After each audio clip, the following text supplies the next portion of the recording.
재벌에 대한 국민적인 인식을 얘기했는데 제 뒤로 최태원 회장의 모습이 보일 겁니다. 얼마 전에 뭐 최경환 경제부총리나 새누리당 김무성 대표도 얘기했습니다. 기업인의 가석방을 얘기했는데 이번에는 또 재계에서도 구체적인 얘기가 나왔습니다. 어떤 얘기가 나왔는지 한번 알아보도록 하겠습니다. 바로 박용만 대한상공회의소 회장의 얘기인데요. 자, 이런 말을 했습니다. SK는 아침 저녁으로 바뀌는 첨단 업종이 많은 기업인 만큼 수장이, 그러니까 최태원 회장이 중요한 의사결정을 많이 해야 된다.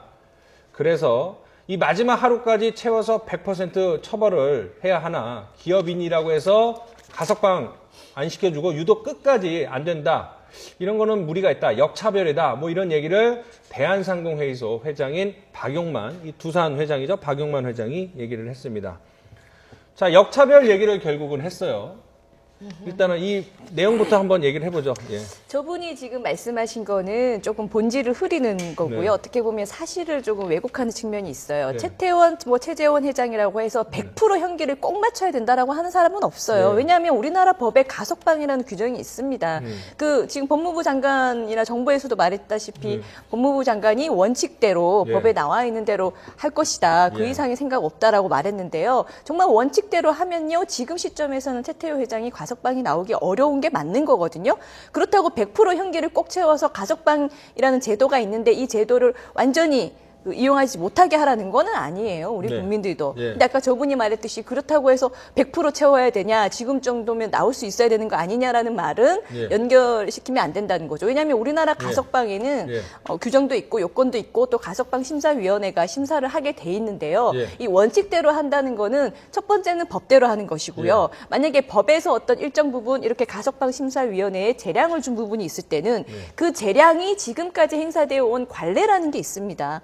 관례대로 하는 거, 법대로 하거나 이때까지 해온 관례대로 하는 것이 특혜가 없는 원칙대로 하는 거거든요. 예. 가석방 심사위원회가 가석방을 정할 때의 관례는 네. 형기를 최소한 3분의 2 정도는 채운 경우에 보통 나왔어요. 보통은요? 가석방 결정이. 원래는 3분의 네. 1 이상만 해도 자격 요건 되죠. 예, 법에는 자격 요건은 3분의 1 이상인 예. 경우에 가석방 심사위원회에 심사를 요청할 수 있게 돼 있고 예. 가석방 심사위원회가 지금까지 결정한 것은 최소한 3분의 2 이상, 통상적으로. 70%에서 예. 80%는 형기를 좀 마친 경우에 해줬다고요. 그게 사법부를 바보 만들지 않는 거거든요. 예를 들면 사법부가 10년의 형을 때린 사람이 있어요. 그럼 그렇죠. 10년이면 굉장히 예. 중죄죠. 예. 중죄를 해서 10년을 때렸는데 3분의 1인 3년 살고 나오게끔 가석방 심사위원회가 결정해버리면 그렇죠. 우리나라 그렇죠. 법원이 필요가 없어져요. 그렇습니다. 그런 이유 때문에 예. 70% 80% 이상 한 경우에만 했고 지금까지 일반 수용자인 경우에 50% 정도만 형기를 마친 경우에도 가석방 심사 결정해준 경우 단 한 건도 없었어요. 근데 참- 지금 예. 최태원 예. 씨 같은 경우에는 아직 50%도 채 맞습니다. 마치지 못한 상태거든요. 참고로 최태원 회장은 4년형을 선고를 받았는데 지금 1년 11개월이니까 아직 절반도 못 채운 상태죠. 그렇죠. 예. 그래서 이런 식으로 하는 것이 문제가 있다라고 일반 네. 국민들도 예. 얘기하고 예. 법조계도 얘기하고 시민단체가 얘기하는 겁니다.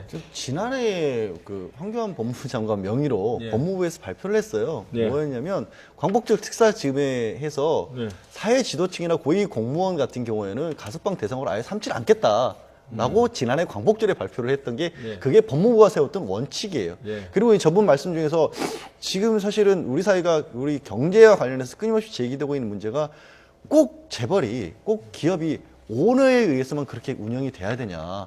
여기서 최태원 회장이 수장이라서 만약에 정말로 말씀하신 것처럼 시시각각 결정을 해야 될 필요성이 있는 기업의 상황이라면 수장을 바꾸면 되죠. 그렇죠. 왜 최태원 회장이 꼭 나와야 됩니까?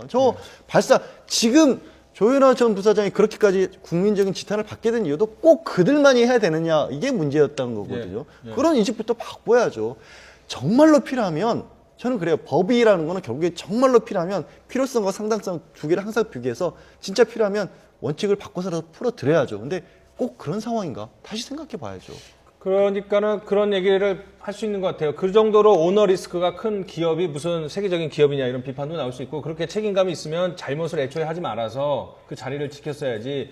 그 4년형 선고받고서는 뒤늦게 형량도 제대로 안 쳤는데 가석방, 뭐 탄원이나 하냐 이런 비판이 나올 수는 있을 것 같아요. 예, 저는 제일 중요한 것은 어떤 절차적 공정성으로 보는데요. 지금 이 1년에 그 한 7,000명에서 8,000명이 이제 그 가석방 대상이 되고 신청을 하게 되면 사실은 90% 이상이 가석방이 되는 것으로 이렇게 돼 있어요. 그런데 그 이제 절차가 중요한 것이죠. 예. 왜냐하면 지금 지금 이 상황은 이제 경제부총리가 마치 건의하는 식으로 돼 있는데 예. 이거 분명히 이제 그 법무부 소관이란 말이죠. 예. 그리고 어쨌든 그 단계별로 그러니까 교정기관의 수장이 일단은 신청을 해야 되고 네. 그 다음에 이제 9명으로 구성된 그 가석방 심사위원이 이제 그 결정을 해야 된단 말이에요. 네. 내부인이 4명이고 외부인 5명이에요. 그럼 예. 벌써 이렇게 하는 것은 5명의 어떤 결정 자체를 이미 무력화시키려고 하는 것이 아니냐, 뭐 이러다 보니까 예. 절차적으로 이제 의미도 없어지고 예. 또 더 중요한 것은 이 어쨌든 목적 자체가 만약에 가석방으로 나오게 되면은 좀 투자 활성화를 꾀할 수가 있는 것이 아니냐, 네. 이것이 목적인데 네. 그것도 사실 논리적으로 보면은 어떻게 보면 이제 그 가석방 대가로 투자를 해라. 근데 이런 논리로 또 할 수가 있는 것이고요. 네. 또 투자라고 하는 것도 그렇게 무조건 해야 되느냐 이것이 아니잖아요. 네. 어떤 전문 경영인의 소위 말해서 경영의 합리성을 판단을 해서 해야 되는 것이지 네. 가석방이 나왔다고 그것에 대한 대가로서 암묵적인 압력이 있어서 할 수밖에 없다. 이것도 사실은 어떻게 보면 정경유착의 한 모습으로 해석될 여지가 있지 않느냐. 네. 그렇다고 본다면 절차적 공정성이 상당히 중요하고 오히려 이제 시간을 좀 몇 개월만 그냥 지나고 갔으면은 정확하게 이 대상이 되고 사실은 최태원 회장도 그 90% 중에 하나가 돼서 충분히 나올 수도 있는 것을 미리 이렇게 해서 네. 오히려 그나마의 기회도 이와 같은 것으로 봉쇄되는 것은 아닌가라고 하는 우려도 할 수 있을 것 같아요. 예. 근데 이게 똑같은 얘기를 예. 뭐 경제학자나 이런 분들이 제3자가 했으면 예. 뭐 그럴 수도 있겠다 뭐 예. 생각할 수도 있는데 그렇죠, 예. 이게 같은 뭐 재벌 회장이 이런 얘기를 우리는 좀 봐달라라는 얘기밖에 안 들리거든요. 아, 그럼요. 저 같은 아무것도 모르는 사람 입장에서는 이게 좀 회장님께서 이러시면 안 될 것 같습니다. 아, 그러다 보니까 이제 뭐 다시 나오는 얘기가 이거 아닙니까? 이제 그 생활형 그 수용자도 가석방 그 대상으로 맞아. 이제 포함시킨다. 맞아요. 예. 특사 얘기도 나오고. 예, 그러다 보니까 이게 처음부터 아예 똑같이 이런 얘기가 나와서 했으면은 네. 이런 논란이 안 되는데 이것이 여론이 조금 못마땅한 것으로 판단해서 그런지 일반 범 중에서도 생활형 대상자는 가석방 대상으로 하겠다. 그러니까 이런 점들이 조금 지금 시원치 않은 거죠. 저 뭐 대기업이든 아니면 중소기업 회장들 업주들이 수용 생활을 많이 하고 있지만 그 최경환 부총리나 김무성 대표가 얘기했을 때 아까 강변호 스님은 보통은 3분의 2 정도 수감 생활을 해야지 심사를 할 수 있다고 하지만 자격 요건 3분의 1 채운 사람이 3명밖에 안 됐거든요. 그 얘기는 또 최태원 회장 얘기 나오는 거 봐서는 약간 특정인을 위해서 얘기하냐 이런 오해도 분명히 살 수 있는 상황인 것 같아요. 그러니까 이 경제인의 가석방 이런 문제는요. 네. 그 정경유착의 의혹을 받지 않을 수가 없는 게 최경환 부총리가 또 가능하다 석방해줘야 되는 거 아니냐 이런 말을 지금 한 거잖아요. 네, 잠시 이 그래픽만 설명을 드리면 수감 중이거나 재판 중인 주요 기업인들이 여러 명이 있습니다. 그중에 최소한 3분의 1이라도 형량을 채운 사람은 지금 최태원, 최재원, 구본산 이렇게 3명입니다. 이 3명을 위해서 왜 경제 활성화 얘기하고 기업인 가석방을 얘기하는지 설득력이 있는지 고리가 좀 약하거든요.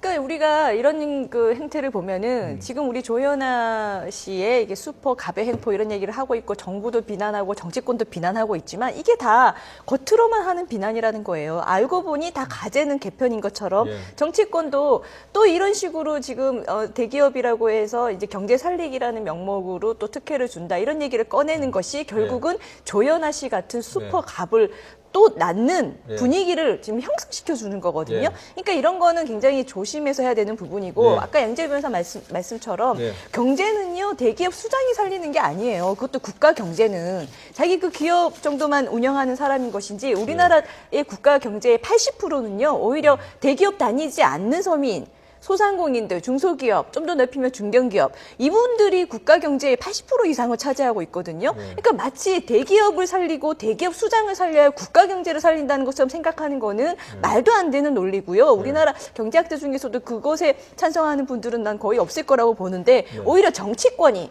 정부가 국가 경제를 책임져야 되는 사람들이 자꾸 이런 논리, 이런 분위기를 가져가거든요. 아직도. 그러다 보니 왜 이러는 거냐라고 봤을 때는 정경유착 아니냐라는 소리를 들을 수밖에 없는 거예요. 좀 더 신중하게 말을 해야 되는 거죠. 충분히 오해를 살 수 있는 그런 발언들이었습니다.